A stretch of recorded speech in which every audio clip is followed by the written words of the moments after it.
अध्यात्म विश्व विज्ञान यूट्यूब चैनल पर आप सभी प्रेमी पाठक मित्र आचार्य गुरुजन हमारे शेयरकर्ता सब्सक्राइबर्स व्यूवर्स और तमाम भाई बहनों को हार्दिक धन्यवाद देते हैं कि उन्होंने अल्प समय में ही इस अध्यात्म विश्व विज्ञान यूट्यूब चैनल को इतना प्रसिद्ध कर दिया। जन जन तक इसके एपिसोड्स पहुंचाने में जो उन्होंने तत्परता दिखाई, जो प्रेम दिखाया, उसके हम सदैव ऋणी रहेंगे। और उनके आभार व्यक्त करना ये हमें अच्छा नहीं लगता, क्योंकि हम चाहते हैं कि हम उनके ऋण में ही रहे, हम सदैव उनके ऋणी रहे। क्योंकि ये यूट्यूब चैनल किसी व्यक्ति विशेष के लिए नहीं था, ये उन लोगों के लिए था जो धर्म, अध्यात्म, ईश्वर और अनेक प्रकार के जो मुद्दे हैं जिनके विषय में हम सदैव भटकते रहते हैं, जिनका समाधान चाहते हैं, जिन बातों के समाधान के लिए ही ये सारे ग्रंथालय, मठ, मंदिर और अनेक प्रकार के उपक्रम चल रहे हैं, उन विषयों को हम कितना भी खंगाले तो भी हमें अनुभव प्राप्त नहीं हो सकता। और यही कारण है कि सभी संत, महंत और सभी जो हमारे आराध्य और महान विभूतियाँ हो चुकी है, उन्होंने एक स्वर से कहा कि सद्गुरु के बगैर दूसरा मार्ग है ही नहीं। मैं कौन हूँ, ये क्या है, इस विश्व से मेरा क्या संबंध है, इस विषय का संपूर्ण संशय रहित यदि अनुभव ज्ञान चाहिए तो हमें सद्गुरु की ही शरण में जाना होगा। और सद्गुरु की शरण में गए बगैर इसका खुलासा भी नहीं हो सकता। क्यों? क्योंकि सद्गुरु संपूर्ण का बोध कराते हैं। वो किसी आंगिक आंशिक विषयों को आधार बनाकर और केवल कान में मंत्र फूक नहीं देते, कान में केवल मंत्र नहीं देते, तो उस मंत्र से जो तंत्र विकसित होता है, उससे इस यंत्र को ये जानकारी मिल जाती है कि मैं केवल 3.5 हाथ का ही नहीं हूँ, मेरा विराट स्वरूप तो ये विश्व है, जो इस पिंड में है वही सर्वत्र है, और जिससे ये निकला है उसी में है, उसी में रहता है, और उसी में ये जो इसका बाह्य स्वरूप है ये समर्पण हो जाता है, ये लय को प्राप्त होता है। जैसे कुम्हार ने बनाया हुआ कोई पुतला है, कोई प्रतिमा है, जब वो प्रतिमा समाप्त हो जाती है तो फिर वो प्रतिमा मिट्टी बन जाती है, और फिर उसी मिट्टी से वो कुम्हार कोई और प्रतिमा, कोई और पदार्थ, कोई और वस्तु बनाने लगता है। वैसा ही इस जीवन का खेल ये जो चल रहा है, और इस खेल की जानकारी होते ही फिर मैं जन्म लेता हूँ, मेरा मृत्यु होता है, फिर मैं जो कुछ भी मैंने अर्जन किया है, जो भी मैंने आनंद लिया है या जो भी मैंने पाया है, वो सब मुझे खो देना होगा। इस प्रकार की जो इस जीव की यानी कल्पना है वो समाप्त हो जाती है। निर्माण होना और उदय होना, नष्ट होना और लय होना, इसमें बहुत अंतर होता है। नष्ट होने का अर्थ होता है समाप्त हो जाना, और लय होने का अर्थ होता है बाह्य स्वरूप का समापन हो जाना, लेकिन मूल तत्व का वैसे ही रहना। और जब तक मूल है तब तक अनंत आकार प्रकार धारण होते ही रहेंगे। जैसे एक प्लास्टिक है, प्लास्टिक से बनी हुई वस्तु जब कोलैप्स हो जाती है, जैसे इसके लिए उदाहरण देखेंगे, ये प्लास्टिक से बना हुआ पेन है, ये पेन जब टूट फूट जाएगा, जब ये किसी काम का नहीं रहेगा, तो फिर क्या होगा, ये प्लास्टिक की फैक्ट्री में जाएगा, और प्लास्टिक की फैक्ट्री में जाने के अनंतर वो फिर प्लास्टिक बन जाएगा, और फिर उसी प्लास्टिक से पेन भी बन सकता है तो कोई और वस्तु भी बन सकती है ना। इसी तरह ये जन्म मृत्यु का जो यानी एक प्रकार से फेरा चल रहा है कहिए, या एक प्रकार से ये रूपांतरण का खेल चल रहा है कहिए, इस चक्र का समापन ज्ञान से ही होता है।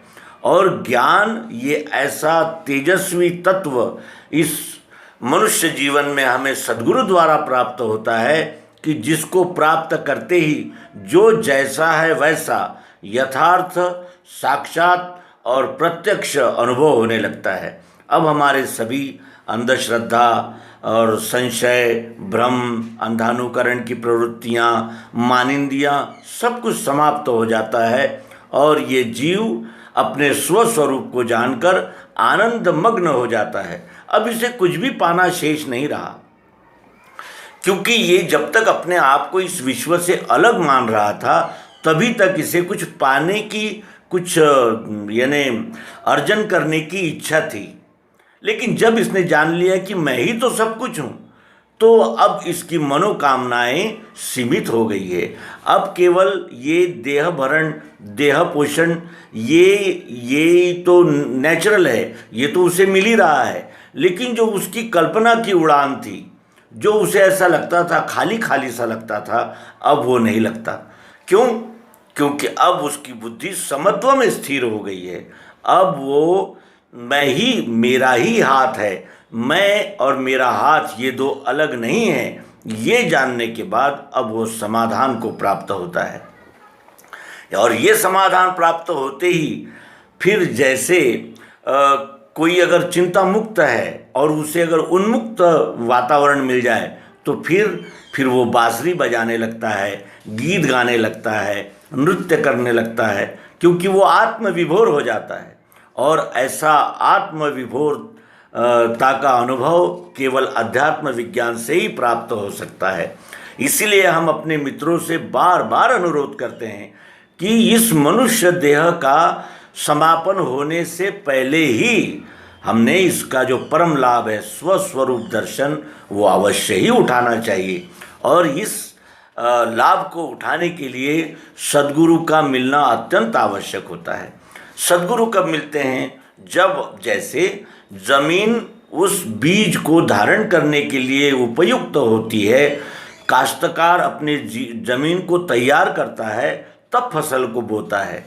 और अगर उसने बगैर ज़मीन तैयार किए फसल को बो दिया तो वो बीज धारणा नहीं करेगी और बीज से अंकुरण नहीं होगा, और अंकुरण न होने से ही उसे उसका यानी फल, लाभ नहीं मिलेगा।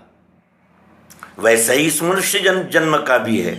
यदि इस हमारे मन में, बुद्धि में, चित्त में अगर अनेक प्रकार की मलिनता और विक्षिप्तता और जिसे कहते हैं आढ़्यता, पंथानुभव, यानी जिसे कहते हैं कि पंथ का अभिमान, संप्रदाय का अभिमान, भाषा का अभिमान, जाति का अभिमान, कुल का अभिमान, इस प्रकार के अभिमान रहे और मैं जानकार हूँ, मुझसे बड़ा कौन है, इस प्रकार ज्ञान का अभिमान, अपने साधन संपन्नता का अभिमान जब तक रहेगा तब तक ये जीव झुकेगा नहीं। और जब तक झुकेगा नहीं तब तक इसे कुछ मिलेगा नहीं। और जब ये झुकने लगता है तो आप ही आप वो सद्गुरु दरबार की राह उसे दिखने लगती है। और यानी जैसे राजा के दरबार में कोई विपन्न रह ही नहीं सकता, क्योंकि वो समर्थ के सामने खड़ा है और अहंकार छोड़कर झुककर मांग रहा है, तो उसकी झोलियां भरने से कौन रोक सकता है। उसी तरह ये सद्गुरु का दरबार है, यहाँ आने वाले को सब कुछ मिल जाता है। और सब कुछ मिलने पर जो उसके हृदय में आनंद की यानी एक ऐसा एक तुषार से उठते हैं, आनंद की ऐसी लहरें सी उठती है कि वो सामान्य व्यक्ति भी गीत गाने लगता है। ऐसा ही कुछ एक अनुभव आपके साथ साझा करेंगे। ये कविता हमने 30/4/2012 को लिखी थी। 30/4/2012। देखिए, ये 8-9 साल पुरानी कविता आज अचानक हमारे हाथ लगी है और इसको एक सादे कागज़ पर हमने उस समय लिखा था। और ये कविता लिख रहे हैं, इसका भी भान नहीं था, इसका कोई उपयोग होगा ये भी हमें पता नहीं था। देखिए, इस कागज़ पर इसे लिख लिया गया था। ये इतना पुराना कागज़ आज हमारे हाथ में आया है और ये समय भी है, साधन भी है, और आप लोग सुनने वाले भी हैं, तो क्यों ना अपनी इस रचना को आपके सामने प्रस्तुत करें। और इस रचना में अध्यात्म का जो मूल है, उस मूल को धारण करके अपने आप को ही उपदेश किया गया है। और ये उपदेश हमारे सहित हमारे जितने भी मित्र हैं उनको अवश्य ही यानी स्वीकार्य लगेगा, और उन्हें भी इस रचना को सुनकर अवश्य ही आनंद होगा, ये हमें विश्वास है। दिनांक 30/4/2012 को लिखी गई इस रचना को प्रस्तुत करें। आप भी आनंद लीजिए, और त्रुटियाँ अगर है तो उसके लिए यही कहा जा सकता है, तो हम तो कोई कवि है ही नहीं, कवि नहीं है, लेकिन कविता हो गई। जो की जाती है वो कविता है, जो हो जाता है वो आत्मगीत है। कर्म कर्म से आया बंदे, कर्म की तासीर मनवा, काहे होत अधीर मनवा, काहे होत अधीर। कर्म कर्म से आया बंदे, कर्म कर्म से आया बंदे, कर्म की ही तासीर मनवा, काहे होत अधीर मनवा, काहे होत अधीर। जन्म जन्म की प्यास बुझेगी, जन्म जन्म की प्यास बुझेगी, बनते बनते बात बनेगी, बनते बनते बात बनेगी। उतरेगा भवतीर, उतरेगा भवतीर मनवा, काहे होत अधीर मनवा, काहे होत अधीर। कर्म कर्म से आया बंदे, कर्म कर्म से आया बंदे, कर्म की ही तासीर मनवा, काहे होत अधीर मनवा, काहे होत अधीर। कर्म कमाई लेकर आया, कर्म कमाई लेकर आया, नर जन्म की पूंजी पाया, नर जन्म की पूंजी पाया। आशा की जंजीर, आशा की जंजीर मनवा, काहे होत अधीर मनवा, काहे होत अधीर। कर्म कर्म से आया बंदे, कर्म की ही तासीर मनवा, काहे होत अधीर मनवा, काहे होत अधीर। सद्गुरुदाता मोक्ष प्रदाता, सद्गुरुदाता मोक्ष प्रदाता, ब्रह्म निवार की बूटी देता, ब्रह्म निवारण बूटी देता। वो हरता भव पीर, वो हरता भव पीर मनवा, काहे होत अधीर मनवा, काहे होत अधीर। कर्म कर्म से आया बंदे, कर्म की ही तासीर मनवा, काहे होत अधीर मनवा, काहे होत अधीर। आइए इस कविता के पीछे की भूमिका संक्षेप में समझें, जिससे इस कविता का अर्थ हमारे ध्यान में आए। यदि हमारे हाथ अर्थ नहीं आता है तो वो केवल गाना ही रह जाता है। कर्म कर्म से आया बंदे, हमने अवश्य ही ऐसे कर्म किए होंगे कि परमात्मा ने इस सृष्टि का सर्वोत्तम शरीर, नर शरीर हमें देकर भेजा है। और कोई भी वस्तु मुफ्त में नहीं मिलती, तो कुछ न कुछ सत्संगति, कुछ न कुछ सत्साहित्य का अभ्यास, कुछ न कुछ पुण्यप्रद कर्म हमने अवश्य ही किए होंगे। अगर हम पुण्यप्रद कर्म नहीं करते तो ये सत्साहित्य, सद्गुरु का सानिध्य कैसे प्राप्त होता। इसीलिए कर्म कर्म से आया बंदे, कर्म की ही तासीर, और ये कर्म का ही परिणाम है। मनवा काहे होत अधीर। तो तुम हे मन क्यों अधीर हो रहा है? अरे कर्म से ही तो तुझे नर्तन मिला है, और तेरे कर्म से ही तो तुझे सद्गुरु के दरबार का दर्शन हुआ, सद्गुरु युक्ति की प्राप्ति हुई, तो अब अधीर क्यों हो रहा है? जैसे शक्कर का ढेला जल में मिलने के लिए यदि हम उसमें डाल देंगे तो घुलने को समय लगता है ना। इसीलिए कवि अपने मन को ही धीरज दे रहा है कि मनवा काहे होत अधीर, क्यों अधीर हो रहा है? जन्म जन्म की प्यास बुझेगी। हम कहाँ से आए हैं? उद्भिद से ये सफ़र चल रहा है, पेड़ पौधों से ये जीव आया है। पेड़ पौधा इस जीव ने धरा हुआ पहला शरीर था, उसमें भी हजारों लाखों प्रकार के पौधे हैं, यानी इतने ही प्रकार के जन्म इस जीवन ने धारण किए, लेकिन उसे होश नहीं था। जन्म जन्म की प्यास बुझेगी। उसके बाद फिर स्वेदज में, अंडज में, जारज में भी कई खानियों में, यानी कई योनियों में ये जीव आया और अब नर्तन में उपस्थित है। इसीलिए जन्म जन्म की प्यास बुझेगी। और प्यास क्या है? अपने आप को जानने की प्यास है। हम तो सब कुछ जानने की कोशिश करते हैं, सब कुछ हम जानते ही हैं, लेकिन अपने आप को ही नहीं जानते। और अपने आप को जाने बगैर न हम कर्म कर सकते हैं, न आनंद प्राप्त कर सकते हैं, न अपने कर्तव्य में उपस्थित हो सकते हैं, कुछ भी नहीं हो सकता। सर्वप्रथम वस्तु को उसके स्वभाव की, उसके अस्तित्व की जानकारी आवश्यक है। मैं कौन हूँ? इस प्रश्न का उत्तर मिले बगैर हमारे जीवन की संपूर्णता हो ही नहीं सकती।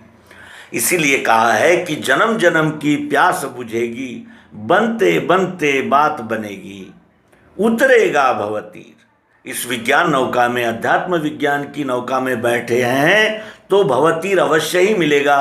केवल धीरज की आवश्यकता है। मनवा काहे होत अधीर। कर्म कमाई लेकर आया। हम अपने पुराने संस्कार, प्रारब्ध ये सब लेकर आए हैं। कर्म कमाई लेकर आया, नर जन्म की पूंजी पाया, और इस नर जन्म को पा लिया है जो सर्वश्रेष्ठ है। इससे श्रेष्ठ जन्म इस विश्व में दूसरे किसी भी प्राणी का, पशु का नहीं है। इतना महान जन्म लेकर हम आए हैं। नर जन्म की पूंजी पाया, आशा की जंजीर। आशा की जंजीर, क्योंकि आशा ही मनुष्य को कर्म प्रवण रखती है। और आशा किस बात की? उतरेगा भवतीर। भवतीर को, भवतीर पार करने की, ये काम, क्रोध, मद, लोभ, मोह, मत्सर और ये द्वैत का जो भवतीर है उसे पार करने की ही उसे इंतज़ार है, उसके प्रयास है। आशा की जंजीर, और ये आशा की जंजीरें ही हमें सतत प्रयत्नशील रखती है। अभ्यास और वैराग्य, इनसे ही यह अध्यात्म विज्ञान का पचन होता है, और जब पचन होता है तभी वो औषधि हम पर परिणाम कर सकती है। सद्गुरु दाता मोक्ष प्रदाता। सद्गुरु मोक्ष प्रदान करते हैं। सद्गुरु मोक्ष देते हैं का अर्थ होता है हमें सभी संशय भ्रमों से, अंधविश्वास, अंधानुकरण की यानी भीषण खाई से निकाल देते हैं। सद्गुरु दाता मोक्ष प्रदाता, भ्रम निवारण बूटी देता। सद्गुरु क्या करते हैं? भ्रम निवारण बूटी देते हैं, प्रत्यक्ष अनुभव दे देते हैं। फिर उसके बाद हमें रोचक भयानक का कोई भय ही नहीं होता। क्योंकि अब हम जैसे प्रकाश हाथ में आ जाए तो मनुष्य कहाँ गड्ढा है, कहाँ खाई है, ये देख लेता है। उसी तरह ये अध्यात्म विज्ञान का प्रकाश सद्गुरु ने दे देने से भ्रम निवारण बूटी देता। ये भ्रम निवारण की जो बूटी हमें मिल गई है उससे हमें सब कुछ यथार्थ दिख रहा है, प्रत्यक्ष दिख रहा है। तो सद्गुरु दाता मोक्ष प्रदाता, भ्रम निवारण बूटी देता, वो हरता भव पीर।